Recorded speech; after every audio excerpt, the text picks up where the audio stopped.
بسم اللہ الرحمن الرحیم۔ السلام علیکم ورحمۃ اللہ وبرکاتہ۔ اس سے پہلے بھی ہم ایک ویڈیو بنا چکے ہیں جس میں ہم نے آپ کو ڈائناسور کے بارے میں بتایا تھا کہ ڈائناسور کون سے جانور ہیں، کس طرح کے وہ دکھتے ہیں، کتنی ان کی ہائٹ ہے، کیا کھاتے تھے۔ مختلف اقسام کے ڈائناسور کے بارے میں ہم نے آپ کو تفصیل کے ساتھ بتایا تھا۔ تو آج ہم آپ کو بتائیں گے کہ ڈائناسور سے پہلے اس دنیا میں کیا تھا، کون سے جانور تھے، کس طرح رہتے تھے، کیا کھاتے پیتے تھے۔ آج کی ویڈیو میں ہم یہ ساری باتیں آپ کو تفصیل کے ساتھ بتائیں گے۔ اس دور کو پریمیم پیریڈ کہتے ہیں۔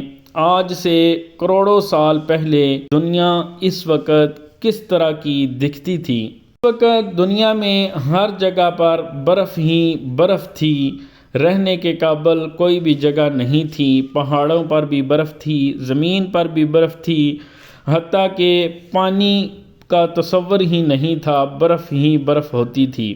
پھر وقت کے ساتھ ساتھ وہ برف آہستہ آہستہ پگھلتی گئی، پھر موسم خوشگوار ہوتا گیا، بارشیں ہونا شروع ہو گئیں۔ ان بارشوں اور پانی اور سورج کی گرمی کی وجہ سے پودے وغیرہ اگنا شروع ہو گئے۔ اس وقت دنیا میں بر اعظم نہیں تھے، جیسا کہ آج دنیا میں 7 بر اعظم ہیں۔ اس وقت خشکی کا صرف ایک ہی ٹکڑا پوری دنیا میں موجود تھا، جسے بنجیا کہتے ہیں۔ پھر وقت کے ساتھ ساتھ وہ زمین کا ٹکڑا آہستہ آہستہ مختلف حصوں میں بٹتا گیا اور آج پوری دنیا میں 7 بر اعظم ہیں۔ پھر سمندر بنتے گئے، برف پگھلتی گئی، پانی مختلف دریاؤں میں جمع ہوتا گیا اور دنیا جانوروں کے رہنے کے قابل ہو گئی۔ پھر اس وقت اللہ تعالیٰ نے دنیا میں مختلف قسم کے جاندار پیدا کیے۔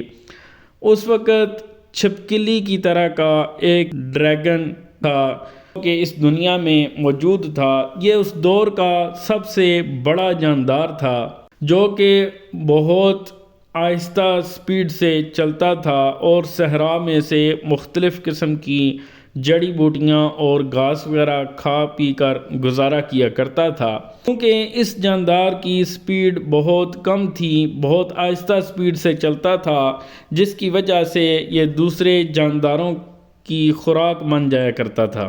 اس وقت بچھو بھی دنیا میں موجود تھے۔ یہ بچھو اس وقت سمندر کے اندر رہتے تھے اور ان بچھوؤں کا سائز بہت بڑا تھا۔ یہ تقریباً 6 فٹ ان کی لمبائی ہوتی تھی۔ یہ سمندر میں مچھلیاں وغیرہ کھا کر گزارا کیا کرتے تھے۔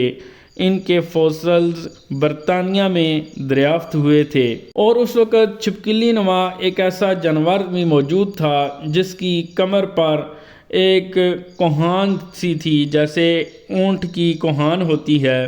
یہ کوہان بہت لمبائی میں تھی، اس کی وجہ سے یہ جانور سورج کی روشنی کو اپنے اندر جذب کیا کرتا تھا۔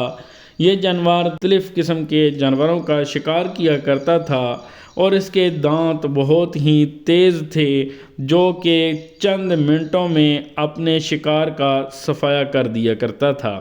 ڈریگن فلائی بھی ایک اس وقت جاندار موجود تھا، جو کہ آج کل ہمیں گھاس پھوس اور چھوٹے موٹے کیڑے مکوڑوں کی طرح نظر آتا ہے۔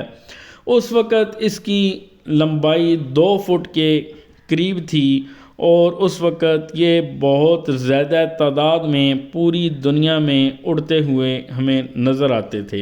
اس کے فوسلز تقریباً 140 سال پہلے فرانس میں ملے تھے اور اس طرح کے بہت سے ریپٹائلز بھی اور جاندار مختلف قسم کے دنیا میں موجود تھے۔ اس وقت ایک عجیب قسم کا ریپٹائل بھی دنیا میں موجود تھا، جس کی لمبائی تقریباً 13 فٹ تھی اور بہت بڑا جسم تھا اس کا۔ یہ مگرمچھ کی طرح سمندر کے اندر بھی رہتا تھا اور کسی وقت سمندر سے باہر بھی آ جاتا تھا۔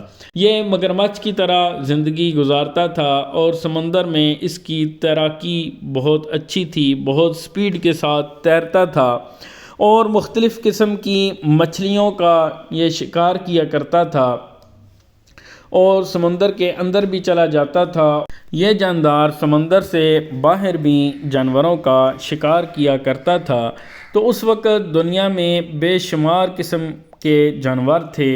ہمیں کافی سارے جانوروں کی فوسلز وغیرہ جو ملتی ہیں سائنسدانوں کو، وہ ان فوسلز کی وجہ سے اندازہ لگاتے ہیں کہ اس وقت اس سائز کے اتنی تعداد کے اتنے قد والے جانور موجود ہو سکتے تھے۔ باقی تفصیلی معلومات یا اس وقت دنیا کیسی دکھتی تھی یہ تو اللہ تعالیٰ ہی بہتر جانتا ہے، لیکن سائنسدانوں کا خیال ہے کہ اس وقت دنیا کے اندر جو اتنے زیادہ جاندار تھے کہ پہاڑ میں جیسے ہم آج کل لاوا نکلتا ہے تو اس کی وجہ سے یہ سارے جانور مر گئے تھے۔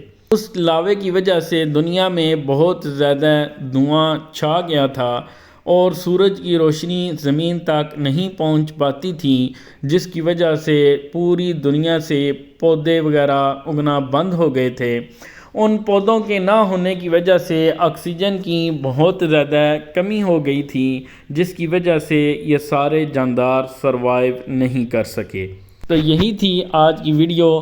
ہماری ٹیم آگے بھی کھوج لگا رہی ہے کہ آپ کے لیے مزید اچھی معلومات لے کر آئیں، اور ہماری کوشش ہے کہ آپ کے ذہن میں جو بھی خیالات ہوں یا جس چیز کے بارے میں بھی آپ دلچسپی رکھتے ہوں تو ہم انشاءاللہ آپ کے لیے وہی کنٹینٹ لے کر آئیں گے۔ تو مزید اچھی ویڈیوز کے لیے ہمارے ساتھ رہیے۔ اجازت دیجیے، اللہ حافظ۔